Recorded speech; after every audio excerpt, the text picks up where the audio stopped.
Hello students, welcome back to my channel WBDM tuition. আমি স্বপ্নময়। আজ তোমাদের ক্লাস 10-এর কেমিস্ট্রির প্রথম পার্ট, অর্থাৎ একদম ইম্পর্টেন্ট পার্ট, যেটা না শিখলে তোমরা ক্লাস 10 তো কিছু জানতেই পারবে না কেমিস্ট্রি, এবং ক্লাস 12-এও একদম প্রচুর বিপর্যস্ত হবে। ঠিক আছে? তো ক্লাস 10-এর পর্যায় সারণী, পিরিয়ডিক টেবিল বলা হয় যেটাকে, ওই পর্যায় সারণী করলে ক্লাস 12-এ গিয়েও কেমিস্ট্রি কিন্তু একদম নিখুঁতভাবে পারবে। তো ক্লাস 10-এর এটা বলা হয় ফিজিক্স। ক্লাস 10-এর ভৌত বিজ্ঞানটা দুটো ভাগে ভাগ করা যায়, ফিজিক্যাল সায়েন্সটাকে, একটা ফিজিক্স, একটা কেমিস্ট্রি।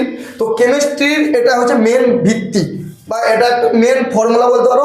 এটার উপর ডিপেন্ড করে বাকি কেমিস্ট্রির পার্টগুলোকে তোমরা করবে।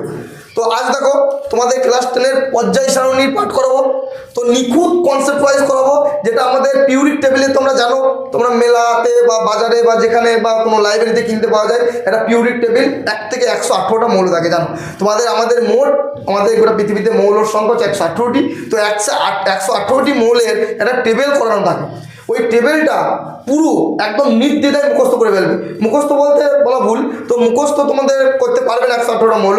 তোমরা নির্দ্বিধায় কিন্তু ওই 118টা মৌলের নাম গড় করে বলতে পারবে, যে ধরবে, তাতে কেউ ক্লাস 10-এর ছাত্র হোক বা ক্লাস 12-এর ছাত্র হোক, সকলে পারবে। তো এটা কিন্তু ক্লাস 10-এর জন্য নয়, ক্লাস 11-12-এ যারা পড়ে তাদের জন্য এই ভিডিওটা, যে কীভাবে ওই আমাদের গোটা পর্যায় সারণী বা পিরিয়ডিক টেবিলটা আমাদের কী হয়, একদম মুখস্থ হয় বা ধাতস্থ করতে পারি আমরা নিখুঁত কনসেপ্ট ওয়াইজ।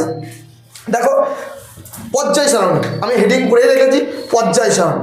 এই পর্যায় মানে তো পর্যায়, তোমরা জানি পর্যায়কে তো আমরা পর্যায় বলবো।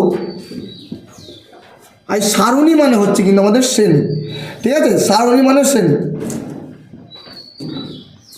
তো এই পর্যায় আর শ্রেণী কী জিনিস, এই পর্যায় সারণী, পর্যায় এবং শ্রেণী কী জিনিস।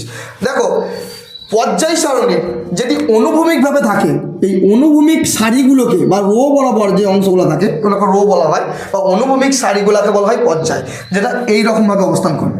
ঠিক আছে? পর্যায়। আর শ্রেণী কোনগুলোকে বলে?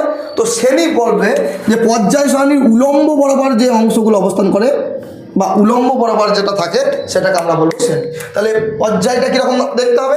এইরকম বরাবর যেগুলো থাকবে, ঠিক আছে, একাতে আড়াআড়ি ভাবে যেটা থাকবে তাকে বলে এই পর্যায়। আর যেটা লম্বালম্বি, ঠিক আছে, বা কালাম বরাবর যেটা থাকবে তাকে আমরা বলবো শ্রেণী, বা বলবো আমরা উলম্ব বরাবর। আর অনুভূমিক কেন বলছি? দেখো ভূমি বরাবর আছে না এটা, তার জন্য এটা ভূমি বলছি। আর এটা লম্ব বরাবর আছে বলছি এটাকে উলম্ব বরাবর। তো এটা হচ্ছে পর্যায় শ্রেণী। তোমরা ক্লাস 9-এ, ক্লাস 8-এ, ক্লাস 7-এ করেছো যে কিভাবে তোমাদের কি করতে হয় না ইলেকট্রন বিন্যাস করতে হয়। তো আমি বলি ক্লাস 10-এ তোমাদের কিন্তু 1 থেকে 20টা পর্যন্ত মৌলেরই জানতে হয়। এছাড়া পর্যায় সারণী আরও অনেক মৌল সম্বন্ধে তোমাকে জানতে হবে, কিন্তু ক্লাস 10-এ কিন্তু তোমাদের 1 থেকে 20টা পর্যন্ত মৌল নিখুঁতভাবে মুখস্থ রাখতে হবে, কে কত দাগে আছে সেটা মনে রাখতে হবে, এবং ওই মৌলগুলোকে তোমাকে কিন্তু ইলেকট্রন বিন্যাসে ভাঙা জানতে হবে।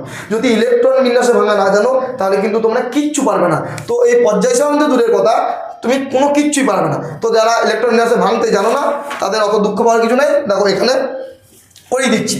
তো পর্যায় সারণী দেখো ইলেকট্রন বিন্যাসের ভাঙার যে ছন্দটা হচ্ছে, দেখো 2, 8, 8, 18, 18, 32। এইটা হচ্ছে আমাদের ইলেকট্রন বিন্যাসের ভাঙার মেন এবং প্রিন্সিপাল পার্ট। মেন বা প্রিন্সিপাল পার্ট বলতে পারে। তো 2, 8, 8, 18, 32-এর সাথে আরও একটা তুমি 32 যোগ করতে পারো, ঠিক আছে, বা 32 আরও একটা যদি ধরো, তাহলে আমাদের পরমাণুর মানে সর্ববহিষ্ঠ কটা কক্ষপথ হতে পারে? 1, 2, 3, 4, 5, 6, 7টা, মোট 60টা কিন্তু কক্ষপথ হতে পারে। ঠিক আছে? তো পর্যায় সারণী আমাদের এই 60টা পার্টে আমাদের কিন্তু ইলেকট্রন বিন্যাসে ভাঙতে হয়। 2, 8, 8, 18, 32, 32। আশা করি তোমরা সকলে ক্লাস 8-এ এবং 9-এ শিখেছো 2, 8, 8, 18, 32 পর্যন্ত। তো ক্লাস 10-এ এসে পর্যায় সারণীতে শিখলে আরও একটা কক্ষপথ, যেটা 32টা ইলেকট্রন কিন্তু থাকে। ঠিক আছে? 60টা। এবার দেখো এই পর্যায় সারণীর জনকটাকে জানতে হবে। ঠিক আছে? ফাদার অফ পিরিয়ডিক টেবিল বা পর্যায় সারণী কে আবিষ্কার করেন? তো মনে রাখবে পর্যায় সারণীর প্রথম আবিষ্কর্তা হচ্ছে কিন্তু বিজ্ঞানী মেন্ডেলিভ। মেন্ডেলিভের পর্যায় সারণী বলা হয়। তো বিজ্ঞানী মেন্ডেলিভ কিন্তু আমাদের এই পর্যায় সূত্রটা কিন্তু আবিষ্কার করেন। দেখো এই যে পর্যায় সূত্র মেন্ডেলিভ আবিষ্কার করেন, মেন্ডেলিভ যখন এই পর্যায় সূত্রটা আবিষ্কার করেছিল তখন প্রথম যখন আবিষ্কার করে একদম সবার আগে, তখন সেই পর্যায় সারণীর কটি পর্যায় এবং কটি শ্রেণী ছিল। তো মনে রাখবে মেন্ডেলিভ যখন প্রথম পর্যায় সারণী আবিষ্কার করেন তখন পর্যায় সংখ্যা ছিল 12টি এবং শ্রেণী সংখ্যা ছিল 7টি। তো যারা যারা জানো না তারা অবশ্যই এটা লিখে নেবে। সরি, এটা 8টি হবে। 12টি পর্যায়ে 8টি শ্রেণী ছিল প্রথম যখন পর্যায় সারণী মেন্ডেলিভ আবিষ্কার করেন। তো এটা 12টি পর্যায়ে 8টি শ্রেণী, এটা লিখে নেবে। তো এটা কি না, তোমাদের বইয়ে এই ইনফরমেশনটা পাবে না, কিন্তু ক্লাস 12-এ গিয়ে তুমি এটা ইনফরমেশনটা পেতে পারো।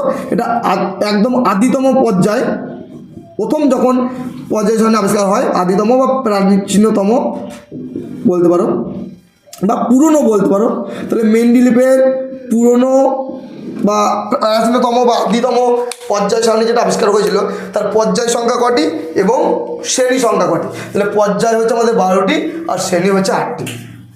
এবার মেন্ডেলিভ, এবার ধরো পর্যায় 12টি পর্যায়ে 8টি শ্রেণী আবিষ্কার করেন, দিয়ে অনেকগুলো মৌল আবিষ্কার করতে পেরেছিলেন বা অনেকগুলো মৌলের আবিষ্কার ধর্ম পেয়েছিলেন। অনেকগুলো মৌলের কিন্তু আবিষ্কার ধর্ম তিনি তখন পাননি। তখন কী করেছিলেন তিনি? আস্তে আস্তে আস্তে আস্তে আস্তে ধরো যে প্রথম 12টি পর্যায়ে 8টি শ্রেণী আবিষ্কার করে ফেলেন, তারপর আস্তে আস্তে আস্তে নানান মৌল সম্বন্ধে তার ধারণা জন্মায় বা নানান মৌল সম্বন্ধে তার মানে সৃষ্টি লাভ হয়, বা ধরো অনেক মৌল আবিষ্কার করেন। ঠিক আছে, মেন্ডেলিভ নিজেও একটা মৌল আবিষ্কার করেন, সেটাও তোমরা এই দেখো। আমি দেখো এটা প্রথম পার্ট, আস্তে আস্তে পার্টগুলো করাতে করাতে বলবো মেন্ডেলিভ নিজের নাম অনুযায়ী একটা নাম অনুসারে একটা মানে যে মৌল বা এলিমেন্টস আবিষ্কার করেন তার নিজের নাম অনুসারে দেওয়া হয়। তো এগুলো সব আসবো। তো 12টি পর্যায়ে 8টি শ্রেণী ছিল। এবার বলি মেন্ডেলিভ এখন তার সংশোধিত রূপ দেন, পর্যায় সারণীকে কী দেন? সংশোধিত রূপ দেন। তো এই মেন্ডেলিভের সংশোধিত রূপে বা বলা হয় আধুনিক, মেন্ডেলিভের আধুনিক পর্যায় সারণীতে বা এই যে পর্যায় সারণী আবিষ্কার করেছিল আদি পর্যায় সারণী, তার 12টি পর্যায় 8টি শ্রেণী ছিল। তো এই এখন যেটা সংশোধিত রূপ দেন মেন্ডেলিভ, তার পর্যায় সারণী মনে রাখবে 60টি পর্যায় ও 9টি শ্রেণী। তাহলে মেন্ডেলিভের যে সংশোধিত পর্যায় শ্রেণী তার পর্যায় সংখ্যা হচ্ছে 60টি আর শ্রেণীর সংখ্যা হচ্ছে আমাদের কটি? 9টি। ঠিক আছে, তাহলে মেন্ডেলিভের পর্যায় সারণীর 60টি পর্যায় 9টি শ্রেণী। কিন্তু আগে ছিল যখন মেন্ডেলিভ যখন পর্যায় সারণী আবিষ্কার করেন তার 12টি পর্যায় ছিল এবং 8টি শ্রেণী ছিল। ঠিক আছে, এবার আধুনিক দীর্ঘ পর্যায় সারণীতে মানে এখন বর্তমানে অনেক বিজ্ঞানী আছেন, বিজ্ঞানীগণ আছেন যারা এই মেন্ডেলিভের পর্যায় সারণীর মানে চুটকাট ভুল ত্রুটি ধরে বা ওই মৌলগুলোকেই নানানভাবে স্থান দিয়ে একটা পর্যায় সারণী আবিষ্কার করেন। যে অনেকজন আছে, অস্টক আছে, নিউলস বোর আছে, এরকম অনেকজন আছে যে আধুনিক পর্যায় সারণী আবিষ্কার করেন। এই আধুনিক পর্যায় সারণীর মানে আমাদের আধুনিক পর্যায় সারণীর যে পর্যায় সংখ্যা সেটা জানবে বেশ। আধুনিক পর্যায় সারণী, আধুনিক দীর্ঘ পর্যায় সারণী বলা হয় এটাকে। আধুনিক দীর্ঘ পর্যায় সারণীর মনে রাখবে 60টি পর্যায় ও 18টি শ্রেণী। এটা কিন্তু তোমরা সকলে মনে রাখবে। তাহলে মেন্ডেলিভের পর্যায় সারণীতে কটি পর্যায়ে কটি শ্রেণী? 60টি পর্যায়ে 9টি শ্রেণী। কিন্তু আগে কটি পর্যায়ে কটি শ্রেণী ছিল? 12টি পর্যায় ছিল আর 8টি শ্রেণী ছিল। আর আধুনিক দীর্ঘ যে পর্যায় সারণী সেটা মনে রাখবে 60টি পর্যায়ে 18টি শ্রেণী। দেখো মেন্ডেলিভে যে সংশোধিত পর্যায় শ্রেণী তা দেখো 60টি পর্যায়, আধুনিক দীর্ঘ শ্রেণীও কিন্তু 60টি পর্যায়। মেন্ডেলিভের সংশোধিত পর্যায় সারণী 9টি শ্রেণী, দেখো আধুনিক দীর্ঘ পর্যায় সারণীর কিন্তু 18টি শ্রেণী। দেখো এর ডবল হয়ে গেছে, মানে এর সাথে কত গুণ হয়েছে? 2 গুণ হয়েছে। তাহলে এর 18টি শ্রেণী। তো এই হচ্ছে আমাদের পার্ট। দেখো এবার কোন পর্যায়ে কতগুলো মৌল থাকে আমরা কি করে জানবো? আমি কি বলেছি? এই ছন্দটা মনে রাখবে। ঠিক আছে, এই ছন্দটা মনে রাখবে। তোমরা যে কোনো পার্ট তোমরা সব করে ফেলবে, যে কোনো ইলেকট্রন বিন্যাস তোমরা করতে পারবে। তারপরে এই ছন্দটা মনে রাখলে কটা পর্যায়ে কোন নম্বর পর্যায়ে কতগুলো শ্রেণী থাকে সব তোমরা বলে ফেলবে। তাহলে দেখো এই যে 2, 8, 8, 18, 18, 32, 32 ইলেকট্রন বিন্যাস ভাঙার রূপ, তো এইটাই মনে রাখবে পর্যায়ের সংখ্যা মনে রাখার কেস। দেখো এখানে 60টা পর্যায়, 60টা পার্টে ভেঙেছি, তার মানে পর্যায় সংখ্যা কত? 60টা। তো এইটা দেখো প্রথম 2 দিয়ে শুরু করেছি, তাহলে আমাদের প্রথম এটা হচ্ছে ফার্স্ট। তাহলে আমাদের প্রথম পর্যায়ে কটি মৌল থাকে? প্রথম পর্যায়ে জানবে 2টি মৌল থাকে। সেকেন্ড পর্যায়ে কটি মৌল থাকে? সেকেন্ড পর্যায়ে জানবে 8টি মৌল থাকে। থার্ড পর্যায়ে কটি মৌল থাকে? থার্ড পর্যায়ে জানবে 8টি মৌল থাকে। ফোর্থ পর্যায়ে কটি মৌল থাকে? ফোর্থ পর্যায়ে জানবে 18টি মৌল থাকে। ফিফথ পর্যায়ে তাহলে কটা মৌল থাকে? 18টি মৌল থাকে। সিক্সথ পর্যায়ে 32টি এবং সেভেন্থ পর্যায়ে 32টি মৌল থাকে। এটা লেটেস্ট ইনফরমেশন, এত ইনফরমেটিভ পাবে না কোথাও, তো এটা মনে রাখবে। তো 60টি পর্যায়ে আমাদের মেন্ডেলিভ আধুনিক দীর্ঘ পর্যায় সারণী, যার প্রথম পর্যায়ে 2টি, সেকেন্ড পর্যায়ে 8টি, থার্ড পর্যায়ে 8টি, ফোর্থ পর্যায়ে 18টি, ফিফথ পর্যায়ে 18টি, সিক্স পর্যায়ে 18টি এবং সেভেন পর্যায়ে 32টি এলিমেন্টস থাকে। প্রত্যেকটা পর্যায়ে কোনটা কোনটা করে থাকে। এবার কোন পর্যায়কে একটা নাম দেওয়া হয়েছে, সে দেখো এই ফার্স্ট পর্যায়ে দেখো সব থেকে কম মৌল, তার জন্য একে বলা হয় অতি হর্ষ পর্যায়। কি পর্যায় বলে? অতি হর্ষ পর্যায়। ঠিক আছে, এটা অতি হর্ষ পর্যায় বলে। দেখো এই দেখো সেকেন্ড পর্যায়ে 8টি, থার্ড পর্যায়ে 8টি, এগুলো দেখো কম করে আছে সবার তুলনায়, তাহলে এগুলাকে বলবো হর্ষ পর্যায়। ঠিক আছে, এটা হলো হর্ষ পর্যায়। তাহলে এটাকে প্রথম হর্ষ পর্যায় বলবো, প্রথম হর্ষ পর্যায়। এটা বলবো তাহলে দ্বিতীয় হর্ষ পর্যায়, দ্বিতীয় হর্ষ পর্যায়। এগুলো মনে রেখে দেবে। ঠিক আছে, প্রথম পর্যায়ে এরকম কোশ্চেন দেবে, প্রথম পর্যায়ে কটি মৌল থাকে, ঠিক আছে, আবার দ্বিতীয় পর্যায়ে কটি মৌল থাকে, তৃতীয় পর্যায়ে মৌল থাকে, বা বলবে যে বলতে পারে অতি হর্ষ পর্যায় কাকে বলে, তারপরে বলতে পারে ধরো প্রথম হর্ষ পর্যায় কাকে বলে, দ্বিতীয় হর্ষ পর্যায় কাকে বলে। তো এই ফোর্থ পর্যায়টাকে 18টি মৌল থাকে। দেখো 18টি দেখো এটা তো বেশি থাকে, তাই না? এটা তো দেখো তুলনামূলক বেশি, তাই জন্য এগুলো বলে দীর্ঘ পর্যায়। ঠিক আছে, তাহলে ফোর্থ পর্যায়টাকে বলে প্রথম দীর্ঘ পর্যায়, প্রথম দীর্ঘ পর্যায়। আর ফিফথ পর্যায়টাকে বলে দ্বিতীয় দীর্ঘ পর্যায়। হ্যাঁ, ফিফথ পর্যায়কে কি বলে? দ্বিতীয় দীর্ঘ পর্যায়। দেখো এই 32 তার মানে তো অনেক বেশি করে থাকে, তাহলে এগুলোকে নাম কি দেবো? এগুলোকে নাম দেবো অতি দীর্ঘ পর্যায়। যেমন এটি অতি হর্ষ পর্যায় বলছিলাম, তাহলে এটাকে কি বলবো? এটাকে বলবো অতি দীর্ঘ পর্যায়। তাহলে দেখো এটা অতি দীর্ঘ পর্যায়, তো এটাকে বলবো অতি দীর্ঘ পর্যায়। আর এইটাকে ধরো এটা প্রথম অতি দীর্ঘ পর্যায়ে বলা হয়, এটাকে দ্বিতীয় অতি দীর্ঘ পর্যায়ে বলা হয়। আবার অনেক অনেক বইয়ে তোমরা পাবে যে এইটাকে কিন্তু অতি দীর্ঘ পর্যায়ে বলে না, এটাকে অসম্পূর্ণ পর্যায়ে বলে। পারফেক্টভাবে প্রত্যেকটা মৌল বা এলিমেন্টস কিন্তু আমরা পাই না। ঠিক আছে, এবার তোমাদের মনে অনেক কনফিউজ থাকে যে কটি মৌল আমরা কি করে জানবো, আমাদের প্রকৃতিতে কটি মৌল পরীক্ষায় দেয়, আমরা তখন পারি না, আমাদের বইয়ে তো এরকম কিছু লেখা নাই, তখন আমরা কি করে জানতে পারবো? দেখো এই 2, 8, 8, 18, 18, 32, 32 যদি তোমরা মনে রাখতে পারো, তাহলে আমাদের প্রকৃতিতে কটি মৌল সেটাও তোমরা জেনে যাবে, আরামসে জেনে যাবে, কোনো দ্বিধাই থাকবে না। দেখো আমাদের 2, 8, 8, 18, 32, 32 আমরা জেনেছি, প্রথম পর্যায়ে 2টো থাকবে, দ্বিতীয় পর্যায়ে। তাহলে আমরা জানি কি আমাদের টোটাল তো 7টা পর্যায়, টোটাল 7টা পর্যায়, এবং প্রত্যেকটা পর্যায়ে কতটা মৌল জেনে গেলাম। তাহলে এইগুলো যদি জেনে যায়, তাহলে আমাদের টোটাল কতটা মৌল সেটাও জেনে যাবো। দেখো 2 আর 8 10, 10 আর 8 18, 18 36, 36 আর 54, 54 আর 32 কত 86, 86 আর 32 হচ্ছে আমাদের 118। তাহলে আমাদের পৃথিবীতে কটি মৌল থাকে? পৃথিবীতে আমাদের মৌলের সংখ্যা হচ্ছে কত? 118টি। ঠিক আছে, পৃথিবীতে মৌলের সংখ্যা হচ্ছে কটি? 118টি। তার মধ্যে প্রাকৃতিক মৌল যেটা নিজে নিজে তৈরি হয়েছে, আপনিই তৈরি হয়েছে, তার সংখ্যা কয়টি? যেমন প্রাকৃতিক মৌলের সংখ্যা হচ্ছে 94টি। মনে রাখবে এটা, প্রাকৃতিক মৌলের সংখ্যা কয়টি? 94টি। অনেক বই অনেক রকম ইনফরমেশন পাবে, তো এইটাই হচ্ছে আমাদের সঠিক উত্তর। আর প্রাকৃতিক মৌল যদি 94টি হয়, বাকি যে মৌলগুলো আছে 118-এর মধ্যে, সেগুলো ছিল আমাদের কি? সেগুলো হচ্ছে কৃত্রিম, মানে মানুষ নিজের সুবিধার জন্য পরীক্ষাগারে ওটা আবিষ্কার করে, নিজের সুবিধার জন্য। তাহলে কৃত্রিম মৌল বলা হয় বলাকে, পরীক্ষাগারে যেগুলো আবিষ্কার হয়। তাহলে কৃত্রিম মৌল কটি? তাহলে ওই 118 মাইনাস 94টি, তাহলে কটা হচ্ছে? 24টি। তাহলে আমাদের কৃত্রিম মৌল সংখ্যা 24টি আর প্রাকৃতিক মৌল সংখ্যা দেখো 94টি। তাহলে আমরা প্রকৃতিতে মৌলের সংখ্যা, মানে আমাদের গোটা পৃথিবীতে যে মৌলের সংখ্যা কতটি? 118টি, আমরা সেটা জানি, মানে আমাদের এই বিশ্ব ব্রহ্মাণ্ডে। তো কীভাবে মনে রাখবো? দেখো এইটা যদি মনে রাখতে পারো 2, 8, 8, 18, 18, 32, 32, তাহলে দেখো সব ইট ইজ ক্লিয়ার হয়ে যাবে, একদম নিখুঁতভাবে বুঝে যাবে। ঠিক আছে, তো এই ছিল আমাদের প্রথম পার্টের প্রথম অংশ।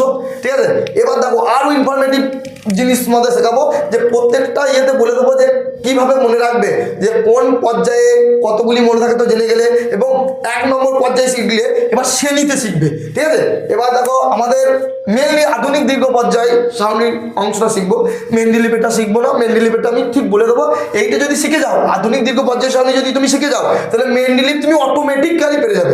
মেন্ডেলিভ তুমি অটোমেটিক্যালি পেরে যাবে। তোমাকে শিখতে হবে কি? আধুনিক দীর্ঘ পর্যায় সারণীর ওই 18টি শ্রেণীর প্রত্যেকটা শ্রেণীতে কটা মৌল থাকে, এবং আমাদেরকে এমনভাবে মনে রাখতে হবে যে কে কত দাগে আছে সেটাও যেন আমরা বলতে পারি। তার জন্য আমি বারবার বলছি এইটা যেন মনে রাখতে হবে, না হলে তুমি কিচ্ছু পারবে না। কি মনে রাখতে হবে? 2 8 8 18 18 32 32, এইটা হচ্ছে আমাদের পার্ট। তাহলে দেখো এটা আমি মুছে দিচ্ছি। তো এটা আমাদের যে পার্ট ছিল করে দিলাম। তো এটাকে এবার আমাদের পর্যায় সারণী করছো, আমাদের পর্যায় সূত্র জানতে হবে।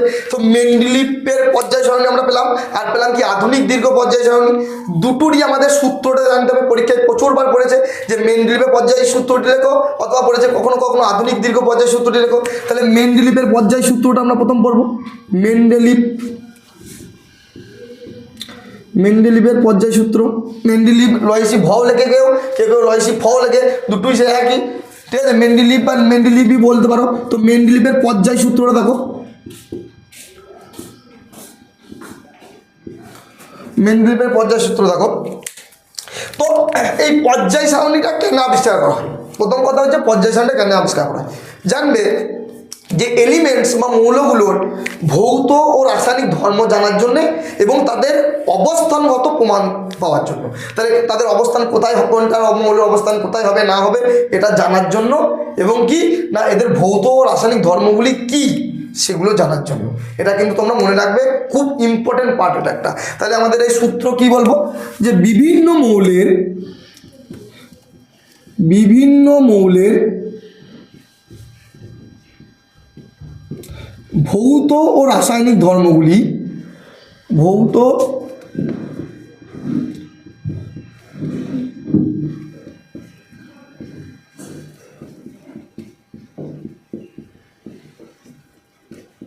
বিভিন্ন মৌলের ভৌত রাসায়নিক ধর্মগুলি তাদের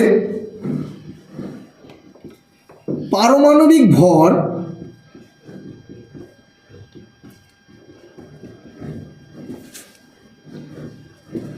বাড়ার সঙ্গে সঙ্গে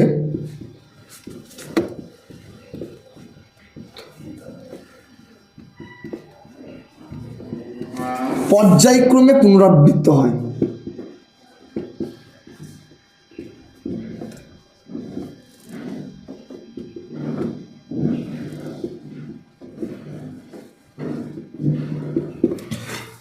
এই ছিল মেন্ডেলিভের পর্যায় সূত্র। কি বলছে মেন্ডেলিভের পর্যায় সূত্র? বলছে বিভিন্ন মৌলের ভৌত রাসায়নিক ধর্মগুলি তাদের পারমাণবিক ভর, এইটাকে ফোকাস করবে, পারমাণবিক ভর।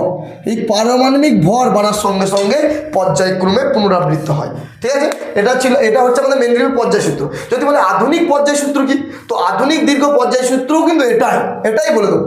কিন্তু এই পারমাণবিক ভর এর জায়গাটা আমি কি করে দেবো, পারমাণবিক সংখ্যা। তাহলে আধুনিক দীর্ঘ পর্যায় সূত্র কি, বিভিন্ন মৌলের ভৌত রাসায়নিক ধর্মগুলি তাদের পারমাণবিক সংখ্যা বাড়ার সঙ্গে সঙ্গে পর্যায়ক্রমে পুনরাবৃত্ত হয়, ঠিক আছে। বিভিন্ন মৌলের ভৌত রাসায়নিক ধর্মগুলি তাদের পারমাণবিক সংখ্যা বাড়ার সঙ্গে সঙ্গে পর্যায়ক্রমে পুনরাবৃত্ত হয়, এটা হচ্ছে আধুনিক দীর্ঘ পর্যায় সূত্র। আর মেন্ডেলিভের পর্যায় সূত্র তো এটা পারমাণবিক ভর বাড়ার সঙ্গে সঙ্গে পর্যায়ক্রমে পুনরাবৃত্ত হয়। তাহলে একটা সূত্র মনে রাখলেই আমি দুটো সূত্র হয়ে যাবে। এবার এই যে পর্যায় কাকে বলে, আগেই বলেছি, মনে রাখবে মেন্ডেলিভে বলা ভুল, বলবে পর্যায় সারণীর অনুভূমিক সারিগুলোকে বলা হয় পর্যায়, আর পর্যায় সারণীর উলম্ব সারিগুলোকে বলা হয় শ্রেণী। এটা আমি আর লিখছি না, অনেক লং হয়ে যাবে ভিডিওটা, তো তোমরা শুনে শুনে লিখে নেবে যে কি পর্যায় সারণীর অনুভূমিক বলতে এরকমভাবে যেগুলো থাকে, এই বরাবর যেগুলো থাকে, তো পর্যায় সারণীর অনুভূমিক সারিগুলোকে বলা হয় পর্যায়, আর পর্যায় সারণীর উলম্ব সারিগুলোকে বলা হয় শ্রেণী। তো এগুলাকে বলা হয় পর্যায়, আর এটাকে বলা হয় কি আমাদের শ্রেণী। এবার দেখো পর্যায় কোন মৌল থাকে, ঠিক আছে। কতগুলো মৌল থাকে জেনেছি, কিন্তু কোন মৌল থাকে সেটা কিন্তু আমরা জানি না বা আমরা শুনি না। তো আমরা দেখো শ্রেণীগুলো করলে অটোমেটিক্যালি আমরা পেয়ে যাবো, অটোমেটিক, ঠিক আছে। তাহলে দেখো এবার আমরা শ্রেণীটা করছি। শ্রেণী বরাবর একদম 1 নম্বর শ্রেণীতে কতগুলি মৌল থাকে, তাদের নাম কি কি, তাদের পারমাণবিক ক্রমাঙ্ক কত, সব একদম নিখুঁতভাবে শিখবো। তাহলে দেখো এটা মুছে দিচ্ছি। দেখো শ্রেণী 1, তো আমরা 1 নম্বর শ্রেণী থেকে আমরা একদম 18 নম্বর শ্রেণী পর্যন্ত যাবো। আমি প্রথমেই বলেছি আধুনিক দীর্ঘ পর্যায় সারণী শিখবো। তো আধুনিক দীর্ঘ পর্যায় সারণী শিখলে মেন্ডেলিভের যে সংশোধিত পর্যায় সারণী অটোমেটিক্যালি আমরা পেয়ে যাবো, ঠিক আছে। তো আমরা দেখো সূত্র একটা লিখি, সেটি 1 নম্বরের সূত্র ট্রিক্স, এগুলো বলা হয় ট্রিক্স। কি ট্রিক্সের মাধ্যমে, একটা ছড়ার মাধ্যমে কীভাবে আমরা সব মনে রাখবো। আমরা যারা বা আমি যারা যে স্যারের কাছে পড়েছিলাম, সেই স্যারও আমাদেরকে এইভাবে শিখিয়ে দিয়েছিল, খুব সহজে আমরা শিখে গিয়েছিলাম যে একবারে গোটা পিরিয়ডিক টেবিল অর্থাৎ পর্যায় সারণীটা আমাদের ঠোঁটস্থ ছিল। কি যারা কি মুখস্থ করেছিলাম, একদমই মুখস্থ করিনি, এরকম ছোট্ট ছোট্ট ট্রিক্স দিয়ে আমরা কিন্তু শিখে নিয়েছিলাম। তো ট্রিক্সটা কি, যে হাই লিনাকে রুবি ছুঁয়ে ফেলেছে, বলছে হাই লিনাকে রুবি ছুঁয়ে ফেলেছে, ঠিক আছে। বা হালিনাকে রুবি ছুঁয়ে ফেলেছে, লিনাকে রুবি ছুঁয়ে ফেলেছে বলে, কেউ কেউ বলে হাই লিনাকে রুবি ছুঁয়ে ফেলেছে। তো এই দেখো এই হাই, তো আমি এরকমভাবে লিখছি যে হাই লিনাকে রুবি ছুঁয়ে ফেলেছে, ঠিক আছে। এটা হচ্ছে আমাদের 1 নম্বর শ্রেণী। তো আমি প্রথমেই বলেছি শ্রেণীগুলো কি থাকে, এরকম উলম্ব বরাবর, তাই দেখো আমি এটাকে উলম্ব বরাবর রেখেছি। হাই লিনাকে রুবি ছুঁয়ে ফেলেছে। তো হাই ফর কি, হাই ফর হচ্ছে হাইড্রোজেন, হাই ফর কি, হাই ফর দেখো হাইড্রোজেন। লি, লি ফর লিথিয়াম, লি ফর লিথিয়াম। না, না ফর দেখো এনে, এনে মানে না, না না এনে মানে কি সোডিয়াম। তো হাই লি না, কে কে শুধু একটা কে, কে মানে কি পটাশিয়াম। তো রুবি, আরবি মানে রুবিডিয়াম, ছুঁয়ে মানে সিএস সিজিয়াম, ফেলেছে এফ আর, কী হবে তাহলে ফ্রান্সিয়াম। এই তো আমাদের কিছু নির্দিষ্ট মৌল। তাহলে আমরা মনে রাখবো দেখো, এটা হাইড্রোজেন, লিথিয়াম, সোডিয়াম, পটাশিয়াম। এটাকে দেখো পটাশিয়াম পর্যন্ত আমরা জানো 1 থেকে 20 পর্যন্ত মৌল। তো এটার নাম লিখে দিচ্ছি, এটার নাম হচ্ছে রুবিডিয়াম, রুবিডিয়াম। এটা হচ্ছে সিজিয়াম, আর এটা হচ্ছে কি ফ্রান্সিয়াম। দেখো 1 নম্বর শ্রেণীর প্রত্যেকটা মৌল কিন্তু আমাদের কি হয়ে গেল, একদম ধাতস্থ হয়ে গেল। কি হাই লিনাকে রুবি ছুঁয়ে ফেলেছে। তো hydrogen, lithium, sodium, potassium, rubidium, caesium, francium, দেখো এইগুলো কি আমাদের 1 নম্বর শ্রেণী। এই 1 নম্বর শ্রেণীর পার্ট, 1 নম্বর শ্রেণীতে কি কি মৌল অবস্থান করছে সেই। তাহলে 1 নম্বর শ্রেণীর প্রথম মৌলটির নাম কি, হাইড্রোজেন। 1 নম্বর শ্রেণীর শেষ মৌলটির নাম কি, ফ্রান্সিয়াম। তো মনে রাখবে এই 1 নম্বর শ্রেণীকে আমরা বলবো কিন্তু ক্ষার ধাতু। কেন ক্ষার ধাতু বলে সেগুলো সমস্ত আসবো। দেখো প্রত্যেকটা পার্ট দেখবে তোমরা ভিডিওর, এটা প্রথম পার্ট, এক পার্টে তো সব পড়ানো সম্ভব নয়, ভিডিও লেন্থ অনেক বড় হয়ে যাবে। তাহলে প্রত্যেকটা পার্ট দেখবেন, প্রত্যেকটা পার্টই বুঝিয়ে দেবো। তা এইটা হচ্ছে আমাদের কি 1 নম্বর শ্রেণীকে আমরা বলবো ক্ষার ধাতু। তো এই ক্ষার ধাতু গুলো দেখো, এবার এই দেখো 1 নম্বর পর্যায়, ঠিক আছে, এরকম বরাবর মানে পর্যায়। তো শ্রেণী 1 নম্বর দেখো এরকমভাবে যদি তৈরি হয়, 1 নম্বর পর্যায়টা এদিকে দেখো 1 নম্বর শ্রেণী, তাহলে এদিকে 2 নম্বর পর্যায়, 3 নম্বর পর্যায়, 4 নম্বর পর্যায়, 5ম পর্যায়, 6ষ্ঠ পর্যায়, 7ম পর্যায়। এবার প্রত্যেক পর্যায়ের প্রথম মৌলটাই হচ্ছে 1 নম্বর শ্রেণীর অংশ, তাই না। প্রত্যেক পর্যায়ের প্রথম মৌলটা হচ্ছে 1 নম্বর পুরোটা শ্রেণীর অংশ। তাহলে দেখো এইটা নিশ্চয়ই 1 নম্বর শ্রেণী। তাহলে প্রথম পর্যায়ে প্রথম মৌলটির নাম কি, হাইড্রোজেন। দেখো দ্বিতীয় পর্যায়ে প্রথম মৌলটা লিথিয়াম, তৃতীয় পর্যায়ে প্রথম মৌলটা সোডিয়াম, এরকম করে একদম 7ম পর্যায়ে 7টি পর্যায়ে আমাদের 7টি পর্যায়ে 7ম পর্যায়ে প্রথম মৌলের নাম কি, ফ্রান্সিয়াম। এবার এদের আমাদের ইলেকট্রন বিন্যাস কে কত থেকে আমরা কী মনে রাখবো। তো 1 থেকে 20 পর্যন্ত তোমাকে প্রথম বলেছি মনে রাখতে হবে। এবং আমাদের প্রথম এলিমেন্টসের নাম কি, প্রথম এলিমেন্টসের নাম কিন্তু আমাদের হচ্ছে হাইড্রোজেন। দেখো হাইড্রোজেন কত দাগে, 1 দাগে। এবার আমাদের ওই ছন্দ দিতে মনে রাখবো 2 8 8 18 18 32। কি ছন্দ মনে রাখবো, 2 8 8 18 18 32, এই ছন্দ মনে রাখবো। সমস্ত পার্ট আমরা শিখে যাবো। তাই 1 নম্বর পর্যায়ে দেখো হাইড্রোজেন 1 দাগে, তাহলে তার সাথে যদি 2 যোগ করি, প্রথমটা 2, তার সাথে যদি আমি 2 যোগ করি তাহলে কি হয়ে যাবে, তাহলে আমাদের লিথিয়ামের পারমাণবিক ক্রমাঙ্ক পেয়ে যাবো, তাহলে 3। তার সাথে যখন 8 যোগ করি তাহলে আমরা কত পেয়ে যাবো, 11। তাহলে সোডিয়াম 11 থাকে। তার সাথে যদি আমি আবার 8 যোগ করি তাহলে আমি কত পেয়ে যাবো, 19। 19 হচ্ছে পটাশিয়াম। তো তার সাথে যদি আমি 18 যোগ করি, 19 আর 18 37। 37 হচ্ছে আমাদের রুবিডিয়াম। 37 সাথে যদি আমি 18 যোগ করি 55 দাগে আছে আমাদেরকে সিজিয়াম। তাহলে যদি বলে যে সিজিয়াম, আমরা দেখো 1 থেকে 20 পর্যন্ত মৌল জানি। এবার যদি বলে সিজিয়ামের পরমাণু ক্রমাঙ্ক কত, বা এর কত দাগে আছে, বা এর প্রোটন সংখ্যা কত, দেখো আমাদের 55। তো ফ্রান্সিয়ামের সাথে যদি 32 যোগ করি তাহলে কত, 87। তাহলে আমাদের 1 নম্বর পর্যায়ে শেষ মৌলটির পরমাণু ক্রমাঙ্ক কত, 87। কত সোজাভাবে আমরা শিখে গেলাম। তাহলে 1 নম্বর পর্যায়ে প্রত্যেকটা মৌল কীভাবে মনে রাখবে সেটা বলে দিলাম। হাই, লি, না, কে, রুবি ছুঁয়ে পড়েছে। Hydrogen, lithium, sodium, potassium, rubidium, caesium, francium. এই প্রত্যেকটা পার্ট কিন্তু তোমাদের খুব সুন্দর করে রাখতে হবে। আর 1 নম্বর যে শ্রেণী, ওই 1 নম্বর শ্রেণীর মৌলগুলো, এই যতগুলো মৌল আছে সবাইকে আমরা কিন্তু বলবো ক্ষার ধাতু। এটা কিন্তু মাথায় রাখবে। দেখো এটা মুছে দিচ্ছি। এবার 2 নম্বর শ্রেণী নিয়ে আসছি। দেখো শ্রেণী 2। তো 2 নম্বর শ্রেণীর আমাদের যে সূত্র বা ট্রিক্স আছে সেটা কি, সেটা তো আরও খুব ভালো, মানে যে খাবার পেটুক তারা ভালো ভালো করে মনে রাখতে পারবে আশা করি। যে সূত্র হচ্ছে বিরিয়ানি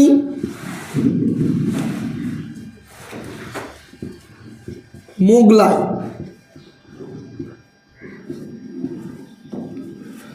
বিরিয়ানি মোগলাই কাবাব সরিয়ে, বিরিয়ানি মোগলাই কাবাব সরিয়ে বাটিতে রাখো। কি না, বিরিয়ানি মোগলাই কাবাব সরিয়ে বাটিতে রাখো। এটা হচ্ছে আমাদের কি, এটা হচ্ছে আমাদের 2 নম্বর পর্যায়ে শ্রেণী বরাবর ছড়া, যে মনে রাখার কৌশল। তাহলে আমি লিখছি, দেখো পরপর লিখছি। যে কি লিখব, বিরিয়ানি মোগলাই কাবাব সরিয়ে বাটিতে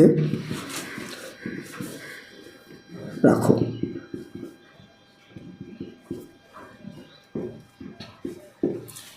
তোর এই চিহ্নগুলো দিচ্ছি। তো বিরিয়ানি দেখো B E, Mughlai M G, kebab C A, সরিয়ে এসআর, বাটিতে বিএ, রাখো আরে। ঠিক আছে, এই ছন্দতে দেখো আমরা ইংলিশটা আমরা পড়ে নিলাম। ঠিক আছে, এবার বিই ফর কি, বেরিলিয়াম, তোমরা সেটা সকলেই জানো। MG for magnesium, CA for calcium, আর এসআরগুলো জানো না, এটা তো আমাদের 1 থেকে 20 পর্যন্ত মৌলের মধ্যে পড়ছে। তো ক্যালসিয়াম তো 20 থেকে তোমরা সকলেই জানো। এইগুলো লিখে দিচ্ছি। সিআর কি, স্ট্রংসিয়াম।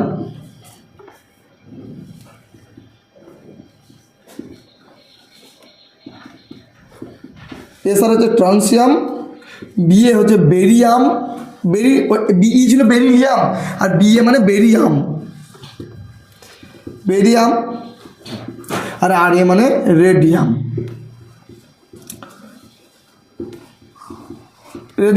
ঠিক আছে, তো বিরিয়ানি মোগলাই কাবাব সরিয়ে বাটিতে রাখো যেটা করলাম। তাহলে কি, beryllium, magnesium, calcium, strontium, barium আর রেডিয়াম। পরপর এটা কি হচ্ছে, এটা আমাদের শ্রেণী নম্বর 2। তো শ্রেণী নম্বর 2-তে যে মৌলগুলো আছে তাদের কি, তাদের ছন্দরীতি কীভাবে মনে রাখবো, একদম 2 নম্বর শ্রেণীর প্রত্যেকটা মৌল। তো এবার আমাদের এদের ইলেকট্রন বিন্যাস করবো, সেই 2, 8, 8, 18, 18, 32। তো দেখো বেরিলিয়াম কত, হাইড্রোজেন, হিলিয়াম, লিথিয়াম, বেরিলিয়াম। ঠিক আছে, হাইড্রোজেন, হিলিয়াম, লিথিয়াম, বেরিলিয়াম, মানে বেরিলিয়াম হচ্ছে 4 নম্বরে। তাহলে আমাদের যে ছন্দরীতি 2, 8, 8, 18, 18, 32। এবার দেখো এই যে 2 না, এই 2টাকে কিন্তু আমাদের এখানে আর নেওয়া যাবে না, কারণ এই যে 2টা আমাদের বাদ যাবে, কারণ 4টা তো 2-এর থেকে বেশি হয়ে যাচ্ছে, তাই না? 4টা 2-এর থেকে বেশি হয়ে যাচ্ছে, তাহলে 2টা বাদ দিয়ে তারপর থেকে যোগ করবো। ঠিক আছে, তারপর থেকে যদি যোগ করি কী হবে, দেখো 4 আর 8 কত, 12। তাহলে মোগলাই মানে এক কথায় ম্যাগনেসিয়াম কত, এর পরমাণু ক্রমাঙ্ক 12। ক্যালসিয়ামের সাথে দেখো এই 8 যোগ করে দেবো, তাহলে 20। তো এই স্ট্রনসিয়াম দেখো এর সাথে 18 যোগ করে দেবো, কত, 20 আর 18-তে 38। দেখো এর সাথে আবার 18 যোগ করে দেবো, পেয়ে যাবো বেরিয়ামের পরমাণু ক্রমাঙ্ক কত, তাহলে 38 আর 18 56 সাথে যখন আমি 32 যোগ করে দেবো, তো এটা আমরা কী পেয়ে যাবো, রেডিয়াম হচ্ছে কি, রেডিয়াম হচ্ছে আমাদের 88 থাকে। তাহলে আমাদের 2 নম্বর শ্রেণীর যেটা শেষ মৌল, 2 নম্বর শ্রেণীর যেটা শেষ মৌল সেটা হচ্ছে রেডিয়াম, যেটাকে কি বলা হয়, মানে ও যেটার পরমাণু ক্রমাঙ্ক কত বা প্রোটন সংখ্যা কত, 88। এটা মনে রাখবে। তো সমস্ত জিনিস একটা মনে রাখবে। একের শ্রেণী নম্বর 1-এ বলতে ভুলে গেছি যে প্রত্যেকটা শ্রেণীর শেষ মৌলগুলোকে কিন্তু তেজস্ক্রিয় মৌল বলা হয়। কি মৌল বলা হয়? তেজস্ক্রিয় মৌল। কারণ তেজস্ক্রিয় মৌল কেন বলে সেটা আমি তোমাদের বলবো, এই চ্যাপ্টারের শেষের দিকে বলবো, অথবা তোমাদের পরমাণু নিউক্লিয়াস বলে যে চ্যাপ্টারটা আছে সেই চ্যাপ্টারে তেজস্ক্রিয় মৌল সম্বন্ধে আমরা মানে রেডিও অ্যাক্টিভ এলিমেন্টস বলা ইংলিশে, ওই রেডিও অ্যাক্টিভ এলিমেন্টসটাকে আমি নিখুঁতভাবে কনসেপ্ট ওয়াইজ বোঝাবো। তো মনে রাখবে প্রত্যেকটা মৌল, তাহলে এই মৌলের শেষটা কি? রেডিয়াম। তাহলে রেডিয়ামটা হচ্ছে আমাদের কি? তেজস্ক্রিয় মৌল। এটা মনে রাখবে। প্রত্যেক মৌলের শেষ, মানে প্রত্যেক মৌল বলা ভুল, মানে প্রায় প্রত্যেকটা মৌলের শেষের দিকের অংশ বা শেষ মৌলটাকে সব মানে সব শ্রেণীর নয়, কিন্তু প্রায় প্রত্যেকটা শ্রেণীর শেষ মৌলগুলোকে আমরা বলবো কি? যে তেজস্ক্রিয় মৌল। তো এই আমাদের পার্ট। যে হ্যাঁ, আরেকটা ইনফরমেশনকে বলা হয়নি। তো শ্রেণী 1 নম্বর শ্রেণীর মৌলগুলোকে আমরা বলেছিলাম ক্ষার ধাতু। তো 2 নম্বর শ্রেণীর মৌলগুলোকে আমরা বলবো ক্ষারীয় মৃত্তিকা ধাতু। এটা খুব ইনফরমেটিভ অংশ, এটা লিখতে হবে, এটা জানতে হবে। যে পরীক্ষায় পরে যে ক্ষারীয় মৃত্তিকা ধাতু একটা নাম উদাহরণ দাও, তখন এইগুলোর মধ্যে একটা বলে দেবে, ঠিক আছে? 1 নম্বর শ্রেণীটা বলেছিলাম ক্ষার ধাতু, এটা বলবো কি? ক্ষারীয় মৃত্তিকা ধাতু। এটা হচ্ছে আমাদের ক্ষারীয় মৃত্তিকা ধাতু, এটা মনে রাখবে। তো এবার দেখো, এবার আসছে আমাদের 3 থেকে 12। দেখো 3 থেকে 12 কিন্তু আমাদের ক্লাস 11-12 লাগে। ক্লাস 10-এ 3 থেকে 12 পর্যন্ত মৌলের কোনো অংশ লাগে না। 3 থেকে 12 পর্যন্ত মৌলগুলোকে বলা হয় আমাদের কি না? আমাদের সন্ধিগত মৌল। মনে রাখবে আমাদের 18টা শ্রেণী আছে। তো 3 থেকে 12 নম্বর শ্রেণীর মৌলগুলোকে আমরা বলবো সন্ধিগত মৌল। 1, 2 এবং 12 পর 13, 14, 15, 16, 17 এই মৌলগুলোকে বলবো আমরা প্রতিনিধি মৌল বা আদর্শ মৌল। এবার সন্ধিগত মৌল 3 থেকে 12 নম্বর শ্রেণীগুলোকে বলে কেন সেটাও আমি পরে বলবো, সেটাও আমি এর পরের পার্টে আসবো। তো আদর্শ মৌল বা প্রতিনিধি মৌল কাকে বলে বা কত নম্বর শ্রেণীগুলোকে বলে মনে রাখবে? 1, 2 এবং 13 থেকে 17 পর্যন্ত মৌলগুলোকে বলা হয় আমাদের কি? আদর্শ মৌল বা প্রতিনিধি মৌল। এবার কেন বলা হয় সেটাও আমি তোমাদের আসবো। আর শেষ অর্থাৎ 18 নম্বর শ্রেণীকে বলা হয় সেতু মৌল বা নিষ্ক্রিয় মৌল, অভিজাত মৌল। এটা হিলিয়াম, নিয়ন, আর্গন, ক্রিপ্টন, জেনন, এরন, এটা তোমরা সকলেই জানো। তো এই পার্টটা বন্ধ। এই 3 থেকে 12 নম্বর শ্রেণীর মৌলগুলোকে আমরা কি বলবো? সন্ধিগত মৌল। এই মৌলগুলোকে আমরা কি বলবো? সন্ধিগত মৌল। 3 থেকে 12 নম্বর শ্রেণীর মৌলগুলোকে বলা হয় সন্ধিগত মৌল। তো এই 3 থেকে 12 নম্বর পর্যন্ত মৌলর নাম কিন্তু তোমাদের মুখস্থ রাখার দরকার নেই, ঠিক আছে? আমি বলবো এগুলোকে তোমরা মুখস্থ করতে যেও না, কারণ এগুলো তোমাদের সত্যি বললাম 1 ফোঁটাও লাগে না, তোমাদের 1 ফোঁটাও দরকার লাগে না। 3 থেকে 12 নম্বর শ্রেণীর যে মৌলগুলো আছে সেটা তোমাদের 1 ফোঁটাও দরকার লাগে না, মানে ক্লাস 10-এ। তো এই সন্ধিগত মৌল সম্বন্ধে কিছু জিনিস তো জানতেই হবে, আর তা না হলে কিন্তু অনেক জিনিস মিস করে যেতে পারো। তো সেই যেই জিনিসগুলো জানতে হবে সেগুলোকে বলে দিই। তো এই 3 থেকে 12 পর্যন্ত যে সন্ধিগত মৌল আছে জানবে এটা 30টি। সন্ধিগত মৌল সংখ্যা কয়টি? আমাদের 3 থেকে 12 নম্বর শ্রেণীর মৌলের মধ্যে 30টি মৌল আছে। এবং এই 3 থেকে 12 পর্যন্ত মৌল বা সন্ধিগত মৌলের প্রথম মৌলটির নাম হচ্ছে স্ক্যানাডিয়াম, ঠিক আছে? যাকে বলা SC বা স্ক্যানাডিয়াম, যার পরমাণু ক্রমাঙ্ক কি? 21। আর এই সন্ধিগত মৌলের শেষ মৌলটির নাম মানে 1 থেকে 30 মানে 30টা যে আমাদের সন্ধিগত মৌল আছে, 30টা মৌলের মধ্যে প্রথম মৌলের নাম হচ্ছে স্ক্যান্ডিয়াম এবং 30টা মৌলের মধ্যে শেষ মৌলের নাম হচ্ছে Hg বা বলা হয় মার্কারি। এই মার্কারির পরমাণু ক্রমাঙ্ক হচ্ছে 80, এটা মনে রাখবে, ঠিক আছে? তো 30টা আমাদের সন্ধিগত মৌল 3 থেকে 12 নম্বর শ্রেণীর মধ্যে আমরা অবস্থান করছে। তার মধ্যে আমাদের এই যে স্ক্যান্ডিয়াম হচ্ছে প্রথম, অর্থাৎ 21 নম্বরে আছে পরমাণু ক্রমাঙ্কের বা 21-এর তার প্রোটন সংখ্যা। আর মার্কারি হচ্ছে আমাদের সন্ধিগত মৌলের শেষ মৌল, অর্থাৎ তার পরমাণু ক্রমাঙ্ক 80, ঠিক আছে? এটা এতটুকু মনে রাখলেই হবে। কিন্তু এই সন্ধিগত মৌলেরও 11 নম্বর যে শ্রেণীটা আছে, 11 নম্বর শ্রেণীটা একটু ইম্পর্টেন্ট, ওটা মনে রাখতে হবে। ওটা হচ্ছে তোমাদের কি? 11 নম্বর শ্রেণীর যে মৌলটা আছে সেটা হচ্ছে তোমার বর ধাতু বলা হয় বা মুদ্রা ধাতু, মানে ওইগুলো দিয়ে আমাদের মুদ্রা তৈরি হয়, সেইটা একটু মনে রাখবে যে 11 নম্বর শ্রেণীটা মনে রাখবে। দেখো 11 নম্বর শ্রেণীটা, 11 নম্বর শ্রেণী 3 থেকে 12 নম্বর শ্রেণীর মধ্যে মুখস্থ রাখার দরকার নেই বললাম, তাও বললাম যে 11 নম্বর শ্রেণীটা তোমরা একটু মনে রাখবে। এটাকে বলা হয় মুদ্রা ধাতু বা বর ধাতু। কী কী আছে এখানকার মৌলগুলো? কপার, ঠিক আছে? কপার, এজি মানে কি? রূপো বা সিলভার। এইউ মানে কি? সোনা। আর আরজি মানে কি? রোয়েন জিনিয়াম। এই 4টি মৌল কিন্তু আমাদের মনে রাখতে হবে, যেটা হচ্ছে আমাদের কি? আমাদের হচ্ছে বর ধাতু বা মুদ্রা ধাতু। তো সিইউ মানে কি? কপার। কপার। আর এজি মানে হচ্ছে আমার তোমাদের সিলভার বা রূপো। আর এইউ মানে হচ্ছে গোল্ড বা সোনা, গোল্ড বা সোনা। আর আরজি মানে হচ্ছে রোয়েনজিনিয়াম। তো এইগুলোকে বলা হয় মুদ্রা ধাতু, রোয়েনজিনিয়াম। আশা করি তোমরা বুঝতে পারলে। তো এর যদি তোমরা ছড়া চাও, তো ছড়া বলছি যে কাপড় ছিঁড়ে গোলা রাঙাও, কাপড় ছিঁড়ে গোলা রাঙাও। এইটা হচ্ছে আমাদের এর ট্রিক্স বা সূত্র বলতে পারো। যে কাপড় ছিঁড়ে গোলা রাঙাও, দাও কপার পর কাপড়, সিলভার পর ছিঁড়ে, গোল্ড, গোল্ড পর গোলা, আর রাঙাও, রোয়েনজিনিয়াম পর রাঙাও বলছি। তো কাপড় ছিঁড়ে গোলা রাঙাও, এইটা হচ্ছে আমাদের 11 নম্বর শ্রেণীর যে অংশ, ঠিক আছে? এটাকে বলা হয় কি? কাপড় ছিঁড়ে গোলা রাঙাও। এই ছড়াটা মনে রাখবে, এটা হচ্ছে আমাদের ট্রিক্স বা সূত্র। আর এই 11 নম্বর শ্রেণীর মুদ্রা ধাতু বা বদ ধাতুগুলো মনে রাখবে। তো এগুলো 11 নম্বর শ্রেণী বলা হয় বদ ধাতু বা মুদ্রা ধাতু। এগুলো 11 নম্বর এই বদ ধাতু মুদ্রা ধাতু কিন্তু আমাদের এই সন্ধিগত মৌলের মধ্যেই পড়ছে, ঠিক আছে? তো দেখো আমাদের এবার 13 নম্বর শ্রেণীটা পড়বো। 13 নম্বর শ্রেণী 3 থেকে 12 পর্যন্ত হয়ে গেল। যে আছে মানে 13 নম্বর শ্রেণীতে যে মৌলগুলো আছে তার সূত্র আমি লিখে রেখেছি অলরেডি। তো বউ আমার গেল ইন্ডিয়াতে, এটা হচ্ছে একটা ছড়া বা ট্রিক্স, বা বলতে পারো বলে এলাম যাইয়েন তাইলে। তো এটা একটা ট্রিক্স বলতে পারো, হয় বলে এলাম যাইয়েন তাহলে, অথবা বলবে বউ আমার গেল ইন্ডিয়াতে, ঠিক আছে? তো বউ আমার গেল ইন্ডিয়াতে, এই ছড়ার মাধ্যমে আমরা দেখো এটা খুব সহজে শিখে যাবো।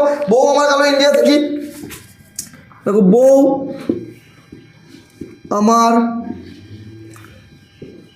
গেল ইন্ডিয়াতে।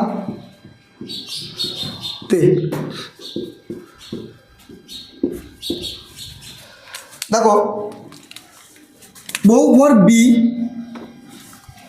আমার এ এল, গেল জি এ, ইন্ডিয়া আই এন তে টি এল। এটা মনে রাখবে এগুলো। অথবা বলতে পারো বলে, বলে ফর বি, এলাম এ এল, এটা আরও বেশি ভালো। বলে এলাম ফর এ এল, যাই মানে জি এ এন, আই এন, তাইলে মানে টি এল। তাইলে বা তাহলে তুমি যে যে যেরকমভাবে ভাববা সেই সেরকমভাবে। দুটো রকম আমি সূত্র বা ট্রিক লিখে দিয়েছি, যার যেটা পছন্দ তোমরা সেটাই কিন্তু করে নিতে পারো। তাহলে বলে এলাম যাইয়েন তাহলে, অথবা বউ আমার গেল ইন্ডিয়াতে। তো বি ফর কি? Boron. A L for aluminium, G A for gallium, I N for indium, আর টিএল ফর থ্যালিয়াম, ঠিক আছে? তো এগুলো তো তোমরা জানো। তো আমি একবার লিখে দিচ্ছি বোরন, অ্যালুমিনিয়াম,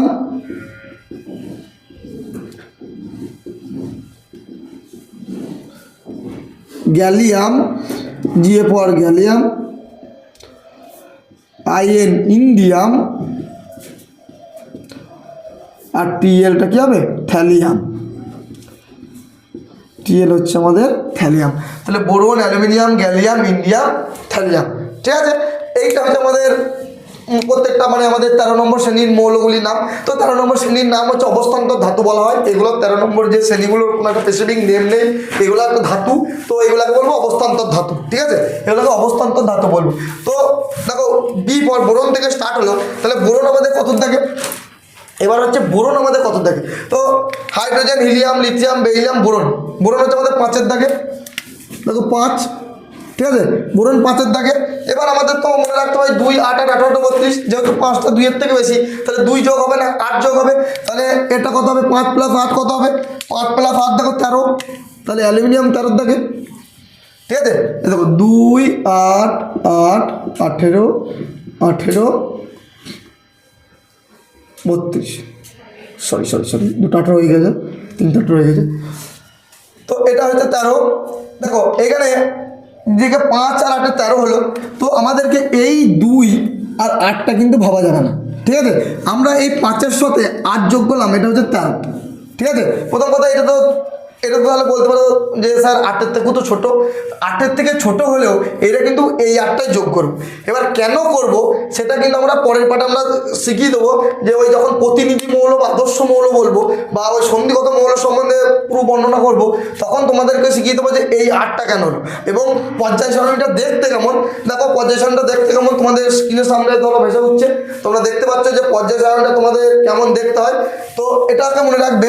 তো 1300-তে 18 যোগ করলে কত হবে? 31। 31 হচ্ছে আমাদের গ্যালিয়ামের পরমাণু ক্রমাঙ্ক। 31-এর সাথে এই 18টা যোগ করলাম, 31-এর সাথে আবার 18 যোগ করবো, তো 18 যোগ করলে কত? 49। 49, ইন্ডিয়াম হচ্ছে আমাদের 49-এ থাকে, 49-এর সাথে আমাদের 32 যোগ করবো, তাহলে কত হবে? 81, তাই তো? থ্যালিয়াম হচ্ছে আমাদের 81। ঠিক আছে, প্রত্যেকজনের পরমাণু ক্রমাঙ্ক আমি লিখে দিলাম। তো 14 নম্বর শ্রেণীটাকে দেখো, তো এটাকে অবস্থান্তর ধাতু বলা হয়, প্রথমেই বললাম। তো এবার 14 নম্বর শ্রেণীটা দেখো, 14 নম্বর শ্রেণীটা দেখো। 14 নম্বর শ্রেণীর যে মৌলগুলো আছে তাদের একটা সূত্র বা ট্রিক্সটা দেখো, যে কাল সূত্র হচ্ছে কাল সিলেট গেলে সোনা পাবো। কি সূত্র? কাল সিলেট গেলে সোনা পাবো। তাহলে দেখো কাল এখানে লিখছি পরপর, কাল সিলেট গেলে সোনা পাবো। তো এগুলো লিখছি দেখো, কাল পর সিলেট SI গেলে GE সোনা SN পাবো PB। তো এটা মনে রাখবে, কাল সিলেট গেলে সোনা পাবোটা। তো সি পর কি? কার্বন। তোমরা জানো কার্বন, এটাকে আমরা কার্বন বলি। সি পর কার্বন, SI পর সিলিকন, GE পর জার্মেনিয়াম, SN পর টিন। দেখো SN কেন টিন বলছি? কারণ SN এর ল্যাটিন নাম হচ্ছে ট্যানাস বা ট্যানাম বলা হয়, স্ট্যানাম বা স্টিল ট্যানাস। ঠিক আছে, SN তার জন্য ওই SN কে বলা হয় টিন। আর PB কে বলা হয় লেড বা সীসা, সেটা তোমরা সকলেই জানো, লেড বা সীসা বলে একে। ঠিক আছে, তো কাল সিলেট গেলে সোনা পাবো, দেখো ছন্দটা আশা করি মিলছে, তোমরা খুব সহজেই শিখতে পারলে যে কাল সি মানে কার্বন, সিলেট SI মানে সিলিকন, তারপরে দেখো গেলে GE পর জার্মেনিয়াম, তো সোনা SN পর টিন, আর PB লেড বা সীসা। ঠিক আছে, এবার এদের পরমাণু ক্রমাঙ্কগুলো করবো। তো 14 নম্বর শ্রেণীকেও বলা হয় কিন্তু আমাদের অবস্থান্তর ধাতু। ঠিক আছে, এর স্পেসিফিক কোনো কিন্তু নাম নেই, 14 নম্বর শ্রেণীরও কোনো স্পেসিফিক নেম নেই। তো এটাকে আমরা বলবো অবস্থান্তর ধাতু। তো সি এর পরমাণু ক্রমাঙ্ক 6, সিলিকন এর সাথে তখন 8 যোগ হবে, তাহলে কত? 14। তাহলে দেখো একেরটা দিয়ে তো শুধু একটা 8 যোগ হয়েছে, তাহলে এটা তো নিশ্চয়ই একটা 8 যোগ হবে, তাহলে এর সাথে একটা 8 যোগ করলাম, এরপর একটা 18 যোগ করবো, তাহলে 14 18 কত হলো? 32। এর সাথে আবার 18 যোগ করবো, তাহলে কত হলো? 50। তাহলে এবার হচ্ছে 50 মানে 50। টিনের যদি বলে যে টিনের পরমাণু ক্রমাঙ্ক কত, তখন আমরা বলবো 50। তারপর দেখো লেড বা সীসা, এর সাথে 32 যোগ, তার মানে কত? 82। তাহলে আমাদের সীসার পরমাণু ক্রমাঙ্ক কত? 82। এখন আমাদের 14 নম্বর শ্রেণীটা কমপ্লিট হয়ে গেল। এবার আমরা 15, 16, 17 আর 18 এগুলো করলেই হয়ে গেল। দেখো 15 নম্বর শ্রেণী আমি সূত্র বা ট্রিক্সটা লিখে রেখে দিয়েছি। কি আছে? নারকেল পেয়ারা আছে সাহেবের বিমানে, অথবা বলতে পারো না পড়ে আসলে সুবিধা বেশি। এটা তোমাদের সবারই ক্ষেত্রে হয় আমি জানি, না পড়লে সুবিধা বেশি হয়। তো মনে রাখবে নারকেল পেয়ারা আছে সাহেবের বিমানে, অথবা বলবে না পড়ে আসলে সুবিধা বেশি। এইভাবে যদি মনে রাখতে পারো, তো আমরা এর মাধ্যমে দেখো আমাদের 15 নম্বর শ্রেণীর যতগুলো এলিমেন্টস আছে বা মৌল আছে সেগুলো আমরা খুব সহজে কীভাবে মনে রাখবো। তাহলে দেখো নারকেল পেয়ারা আছে সাহেবের বিমানে। ঠিক আছে, দেখো এইগুলো দেখো আমরা কত সহজে করবো। দেখো তো নারকেল ফর এন, পেয়ারা ফর পি, আছে দেখো আছে হচ্ছে এস, সাহেবের হচ্ছে SB, বিমানের BI। ঠিক আছে, তাহলে নারকেল পেয়ারা আছে সাহেবের বিমানে। দেখো প্রত্যেকটা মৌল বা এলিমেন্ট সম্বন্ধে আমরা জানবো। দেখো তো এইটার নাম কি? N ফর নাইট্রোজেন, তোমরা সকলেই জানো এনকে আমরা বলবো কি? নাইট্রোজেন। তাহলে 15 নম্বর শ্রেণীর প্রথম মৌলটার নাম কি? নাইট্রোজেন। দেখো P for phosphorus, as for কি আর্সেনিক, এএস ফর কি জানি আমরা আর্সেনিক, এসবি মানে হচ্ছে আমাদের অ্যান্টিমনি, আর বিআই ফর বিসমাথ। দেখো প্রত্যেকটা তাহলে আমাদের এই 15 নম্বর শ্রেণীর যে মৌলগুলো সম্বন্ধে আমরা জেনে গেলাম। তো এই 15 নম্বর শ্রেণীর মৌলগুলোকে আমাদের কী বলা হয়? এই 15 নম্বর শ্রেণীর মৌলগুলোকে বলা হয় নিক্টোজেন মৌল। এইগুলোকে কী বলা হয়? নিক্টোজেন মৌল। এটা মনে রাখবে। শুধু 13 নম্বর আর 14 নম্বর তো কোনো নাম নেই, ওটা স্পেসিফিক কোনো নাম নেই, ওটাকে অবস্থান্ত ধাতু বলা হয়। তো এর কিন্তু স্পেসিফিক নেম আছে। তো যেমন 1 নম্বর শ্রেণীকে বলা হয় খাদ ধাতু, 2 নম্বর শ্রেণীকে বলা হয় ক্ষারীয় মৃত্তিকা ধাতু, তারপরে এই 13 নম্বর শ্রেণীকে বলা হয় নিক্টোজেন মৌল বা নিকোজেন মৌল বলা হয়। কি বলা হয়? নিকোজেন মৌল, নিক্টোজেন মৌল বা নিকোজেন মৌল। ঠিক আছে? তো এই দেখো এবার প্রত্যেকজন আর আমাদের যে নাম্বারটা মানে পরমাণু ক্রমাঙ্ক, এই অ্যাটমিক নাম্বারটা জানতে হবে। তো নারকেল আছে কত নম্বরে? দেখো প্রথম 1 থেকে 20 পর্যন্ত আমাদের মনে রাখতে হবে বলেছিলাম। তো hydrogen, helium, lithium, beryllium, boron, carbon, nitrogen 7। তো 7 যদি হয় আমাদের নাইট্রোজেন, তাহলে তার সাথে আমাদের কী যোগ হবে? 8 যোগ হবে। তাহলে আমাদের পেয়ে যাবো ফসফরাস। তাহলে 15 দাগে 15 সাথে আমি 18 যোগ করলেই পেয়ে যাবো আর্সেনিক। তাহলে 15 আর 18 কত? 33 মানে 33। 33 সাথে 18 যোগ করলে আমরা পেয়ে যাবো কি না অ্যান্টিমনি পরমাণু ক্রমাঙ্ক কত হচ্ছে? 51। 51 সাথে যখন আমি 32 যোগ করে দেবো তখনই আমরা পেয়ে যাবো বিসমাথ। তাহলে কত হবে? 83। তাহলে দেখো নারকেল, পেয়ারা আছে সাইডে বিমানে, কত সহজে আমরা জেনে বা বলবো না পড়ে আসলে সুবিধা বেশি। এটা আমাদের 15 নম্বর শ্রেণী হয়ে গেল। আর মাত্র 3টা আছে 16, 17 এবং 18। ঠিক আছে? তাহলে এই 15 নম্বর শ্রেণীর মৌলগুলো জেনে গেলে। তো আমি প্রথমেই বলি 1 নম্বর শ্রেণীর মৌলগুলো আর 1 নম্বর শ্রেণীর মৌলগুলো আর 18 নম্বর শ্রেণীর মৌলগুলো তোমরা জানবে। তাহলেই তোমরা প্রথম পর্যায়ের প্রথম মৌল এবং শেষ মৌল জেনে যাবে, দ্বিতীয় পর্যায়ে প্রথম মৌল শেষ মৌল জেনে যাবে। কারণ দেখো তোমাদের স্ক্রিনের সামনে ভাসছে, দেখো আবার বলি তোমাদের স্ক্রিনের সামনে ভাসছে, দেখো তোমাদের এই পিউরিক টেবিল অর্থাৎ পর্যায় সারণীটা। পর্যায় সারণীটা কেমন তোমরা বুঝতেই পারছো যে পর্যায় সারণীর আকারটা কেমন। দেখো 1 নম্বর শ্রেণীর আর 18 নম্বর শ্রেণীটা দেখো একদম লেভেল সেম আছে। বাকিটা দেখো এরকম টাইপের দেখতে হয়েছে, দেখো এরকম টাইপের অনেকটা। দেখো পর্যায় সারণীটা দেখতে দেখো এরকম টাইপের হয়েছে, এইরকম টাইপের দেখো পর্যায় সারণীটা দেখতে। দেখো এইটা 1 নম্বর শ্রেণী, এটা দেখো 18 নম্বর শ্রেণী। এই দুটো লেভেল দেখো সেম, বাকি দেখো সব একটা ডাউন হয়েছে। ঠিক আছে? দেখো এরকম টাইপের হয়েছে। তাহলে 1 নম্বর, এটা 1 নম্বর পর্যায়ে প্রথম পর্যায়ে এর প্রথম মৌলটা হচ্ছে হাইড্রোজেন। আর এদিকে যেমন প্রথম নিষ্ক্রিয় মৌল 18 নম্বর শ্রেণী তো নিষ্ক্রিয় মৌলটা অবস্থান করছে, সেটা কি? সেটা হচ্ছে আমাদের হিলিয়াম।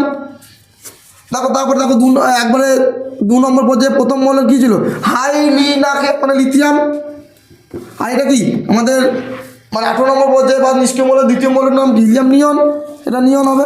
এরকমভাবে আমরা মনে রাখতে পারবো। তাহলে আমাদের পর্যায়গতভাবে যে প্রথম মৌল, 2 নম্বর পর্যায়ে প্রথম মৌল, 3 নম্বর পর্যায়ে 2 নম্বর পর্যায়ে শেষ মৌল, 3 নম্বর পর্যায়ে প্রথম মৌল, 3 নম্বর পর্যায়ে শেষ মৌল, এইভাবেও আমরা মনে রাখতে পারি।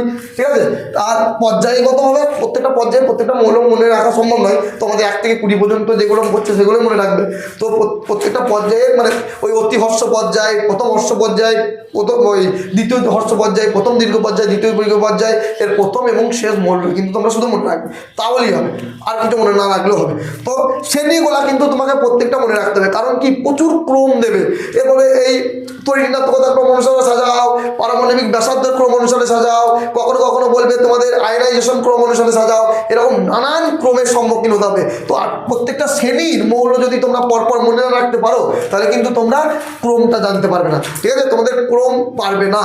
তো ক্রম মাধ্যমিকের 3 নম্বর থাকবেই এই পর্যায় সারণী থেকে। তো এটা মনে রাখতে হবে। তো দেখো এটা আমি বলে দিয়েছি শ্রেণীর মৌলগুলো যে ইনফরমেটিভ যে সূত্র বা ট্রিক্স যেটা, সেটা হচ্ছে ওরা সবাই সেলিনার টেবিলে পড়ে। দেখো এটা একটা ছড়া, এই ছড়া বা এই সূত্রটা যদি তোমরা মনে রাখতে পারো তাহলে 16 নম্বর শ্রেণীটা খুব সহজেই কী করবে তোমরা মনে রাখতে পারবে। কি না ওরা সবাই সেলিনার টেবিলে পড়ে। তো ওরা সবাই সেলিনার টেবিলে পড়ে। তা ওরা সবাই সেলিনার টেবিলে পড়ে। দেখো ওরা মানে ও, সবাই এস, সেলিনার SE। ঠিক আছে? সেলিনার টেবিলে TE পড়ে, PO পড়ে। ঠিক আছে, এরকমভাবে মনে রাখলাম। তো ওরা সবাই সেলিনার টেবিলে পড়ে, ঠিক আছে। এটা OSACTEPU। এবার প্রত্যেকটা মৌলের নাম করে জানতে হবে। তো ওরা, ও ফর কি? অক্সিজেন, তোমরা সবাই জানো এটাকে। ও মানে অক্সিজেন, এস ফর সালফার,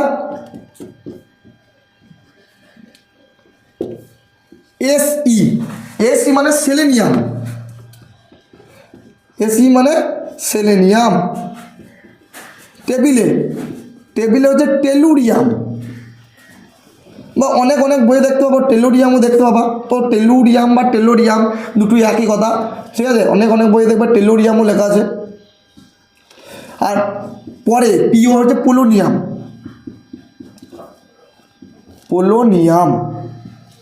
এই তো আমাদের 16 নম্বর শ্রেণীর মৌলগুলোর নাম, প্রত্যেকটা একদম পরপর। তাহলে তোমরা বইয়ে প্রথম 16 নম্বর শ্রেণীর প্রথম মৌলের নাম কি? অক্সিজেন। আর 16 নম্বর শ্রেণীর শেষ মৌলের নাম কি? পোলোনিয়াম অর্থাৎ পিও। তো এটা মনে রাখবে। তো ওরা সবাই সেলিনার টেবিলে পড়ে, oxygen, sulphur, selenium, tellurium, polonium, ঠিক আছে। তো এটা যে এই 16 নম্বর শ্রেণী, 16 নম্বর শ্রেণীর মৌলগুলোর একটি কিন্তু স্পেসিফিক নেম আছে, ঠিক আছে। 16 নম্বর শ্রেণীর মৌলগুলোকে বলা হয় চ্যালকোজেন মৌল। কি বলা হয়? 16 নম্বর শ্রেণীর মৌলকে বলা হয় চ্যালকোজেন মৌল।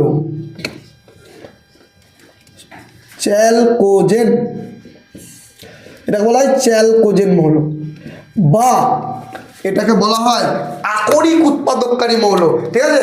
এইগুলোকে বলা হয় কি? চ্যালকোজেন মৌল, বা বলা হয় আকরিক উৎপাদককারী মৌল। এটা পরীক্ষায় পরে কিন্তু ভীষণ।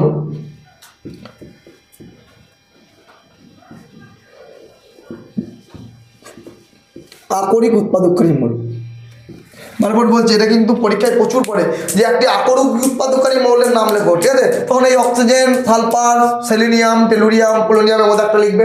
অথবা পরীক্ষায় প্রায়শই পড়ে যে দুটি চ্যালকোজেন মৌলের নাম লেখো, 2 নম্বর থাকে পরীক্ষায়, দুটি চ্যালকোজেন মৌল। অথবা পরীক্ষায় আগের যেটা ছিল 15 নম্বর শ্রেণীর যে নিকোজেন মৌল বা নিকোজেন মৌল, বলতে পারে যে একটি নিকোজেন মৌল আর একটি চ্যালকোজেন মৌলের নাম লেখো, ঠিক আছে। তো ওই নিকোজেন মৌল আর চ্যালকোজেন মৌলটা পুরোটা কিন্তু আমাদের মনে রাখতে হবে। তো অক্সিজেন আমাদের জানো, সবাই জানো 8 দাগে। তো 8 + 8 তাহলে 16 দাগে হচ্ছে আমাদের কি? সালফার। 16 + 18 34 দাগে কি হচ্ছে আমাদের? সেলেনিয়াম। 34 + 18 হচ্ছে 52। 52 দাগে আমাদের কি আছে? টেলুরিয়াম। 52 + 32 হচ্ছে 84, অর্থাৎ 84 হচ্ছে আমাদের পোলোনিয়াম। তাহলে আমাদের 16 নম্বরও কিন্তু কমপ্লিট। আর মাত্র দুটো করবো আজকের পার্ট, এখানেই শেষ করবো দিয়ে। তো 17 নম্বর শ্রেণীটা দেখো। 17 নম্বর শ্রেণীটা মোস্ট ইম্পর্টেন্ট, কিন্তু 17 নম্বর শ্রেণীটা তোমরা দেখো। 17 নম্বর শ্রেণী, এই 17 নম্বর শ্রেণীটা কিন্তু মোস্ট ইম্পর্টেন্ট। বেশিরভাগ তোমাদের এই যে যতগুলো শ্রেণী পড়ালাম তার মধ্যে 90% মাধ্যমিকে কোশ্চেন কিন্তু এই 17 নম্বর শ্রেণী থেকে পড়ে। খুবই ইম্পর্টেন্ট একটা পার্ট, বা খুবই ইম্পর্টেন্ট একটা মানে শ্রেণী বলতে পারো, ঠিক আছে। বা পুরো ইম্পর্টেন্ট একটা টেবিল বলতে পারো পর্যায় সারণীর। খুব ইম্পর্টেন্ট একটা পার্ট। দেখো, যার ফর্মুলা বা সূত্র বা ট্রিক্স আমি তোমাদের সামনে খুব সহজে নিয়ে এসেছি। দেখো কি বলছে? ফ্লোর কলোনির বাসায় আন্টি আছে। এইটা ফ্লোর কলোনি, একটা ফ্লোর নামে একটা কলোনি, তার বাসায় নাকি আন্টি আছে।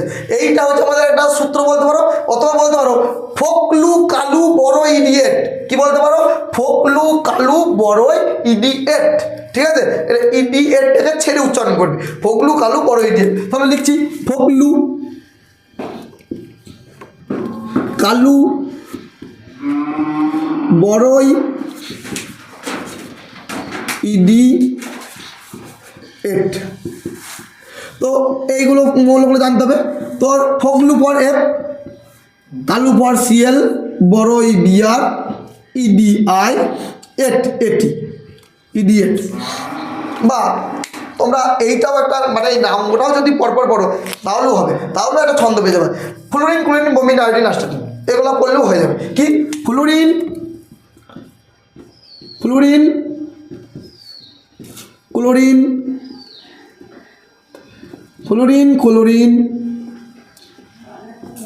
ব্রোমিন, আয়োডিন,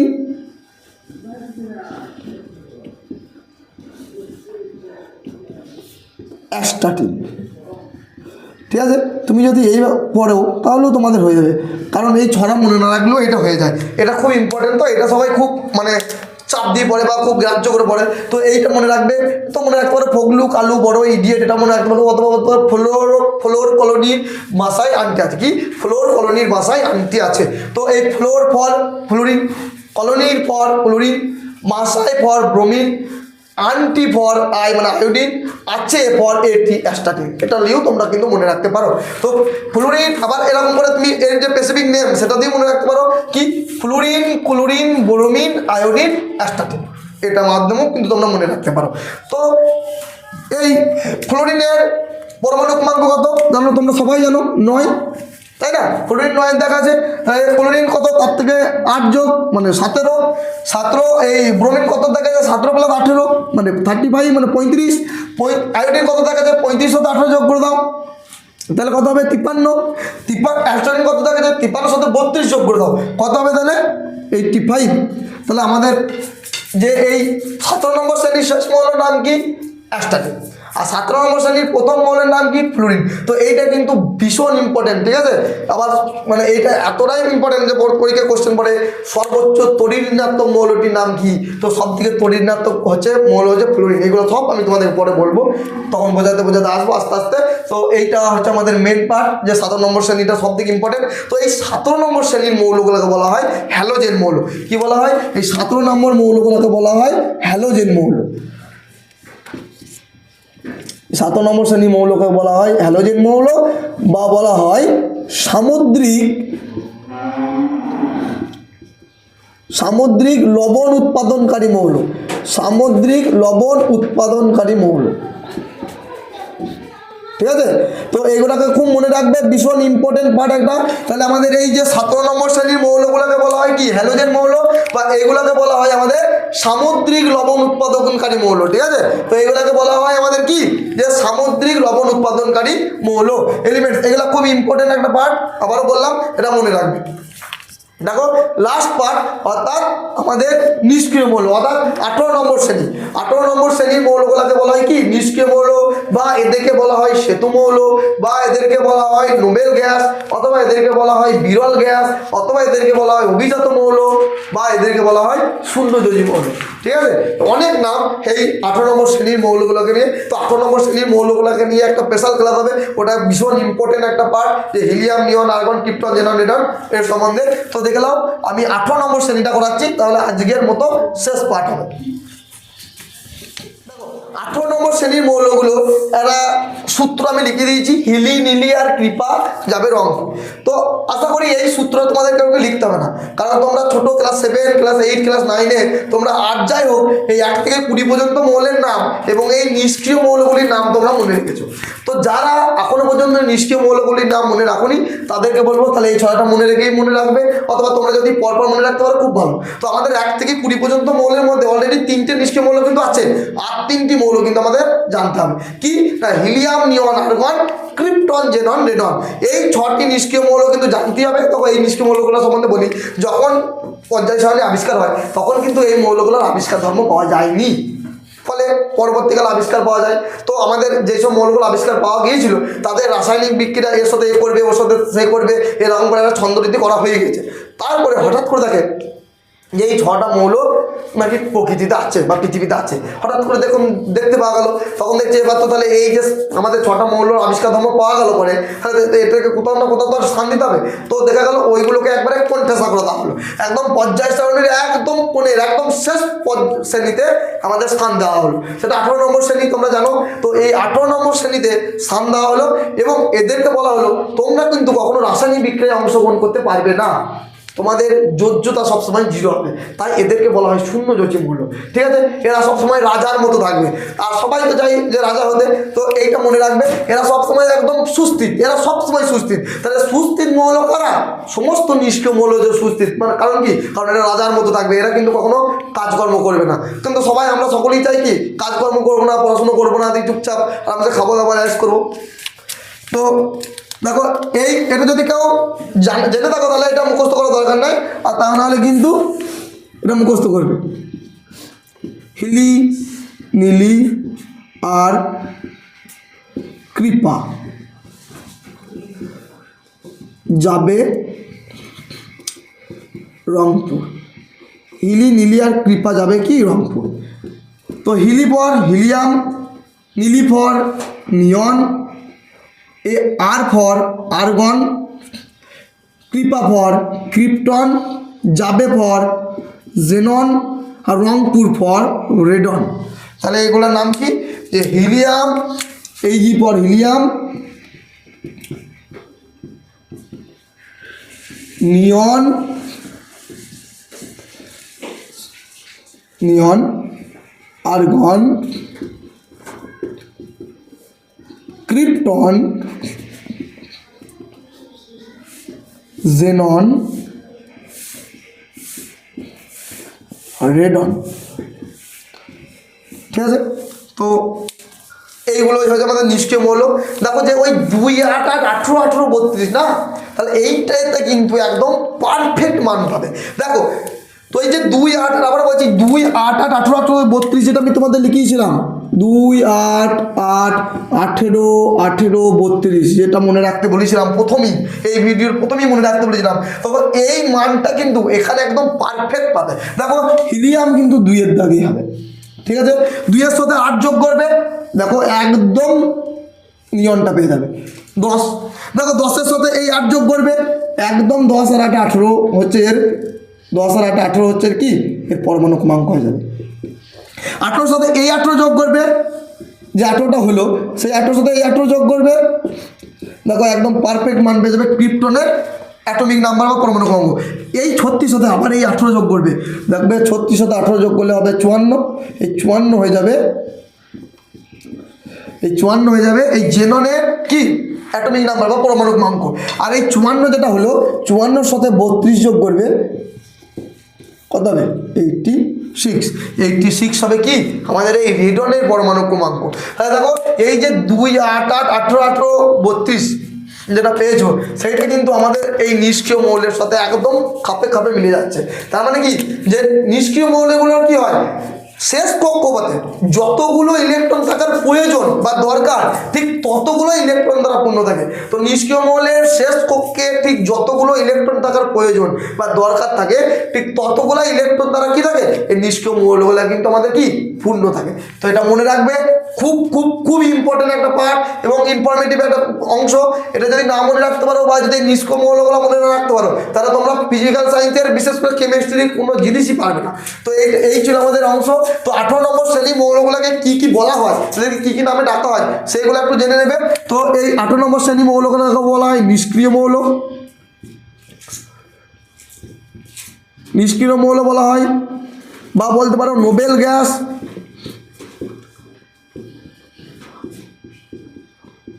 বা বলতে পারো বিরল গ্যাস,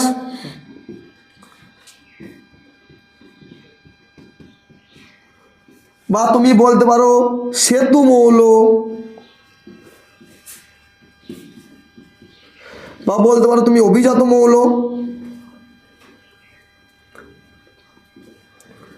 অভিজাত মৌল,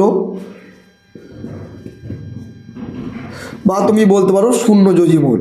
তো আমি বলেই দিয়েছিলাম এরা কখনো রাসায়নিক বিক্রিয়া করে না,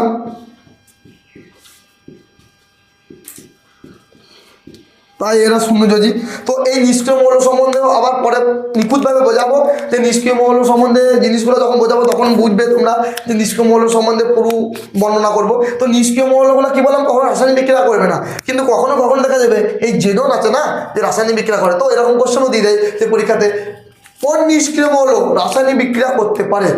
তো মনে রাখবে জেনন এমন একটা নিষ্ক্রিয় মৌল কখনো কখনো রাসায়নিক বিক্রিয়া করতে পারে, বিশেষ করে ফ্লোরিনের সাথে রাসায়নিক বিক্রিয়া করে, এপের সাথে কীভাবে করে, কি আবিষ্কার হয়, যে কী যৌগটা যে তৈরি হয় সেই যৌগটার নাম কি সব বলবো, সেগুলো আমি নেক্সট ভিডিওতে বলবো। আজ ছিল এই 18 নম্বর শ্রেণী পর্যন্ত ইনফরমেশন। তো আর একটা পার্ট বলে আজকের পার্ট আমি শেষ করব, তো পরের দিন নেক্সট পার্টে কাজ হবে। আমি প্রত্যেকটা শ্রেণীতে কত নম্বর শ্রেণী বা প্রত্যেকটা শ্রেণীর কি কতগুলো মৌল আছে, প্রথম মৌল শেষ মৌল সব কিন্তু আমি আমার এই ভিডিওতে ইনফরমেশান দিয়ে দিই, সেটা তোমরা আশা করি দেখে নিয়েছো। তো বলি যে 1 নম্বর শ্রেণী মৌলগুলোকে তোমরা তো জানো, 1 নম্বর শ্রেণীকে বলা হয় খাদ্য ধাতু, 2 নম্বর শ্রেণীর মৌলগুলোকে বলা হয় ক্ষারীয় মৃত্তিকা ধাতু, 3 থেকে 12 নম্বর শ্রেণীর মৌলগুলোকে বলা হয় সন্ধিগত মৌল, তার মধ্যে 3 থেকে 12-এর মধ্যে আবার 11 নম্বরটাকে বলা হয় বদ ধাতু বা মুদ্রা ধাতু, 13 নম্বর ও 14 নম্বর স্পেসিফিক কোনো নেম নেই, এটা বলে অবস্থান্তর ধাতু।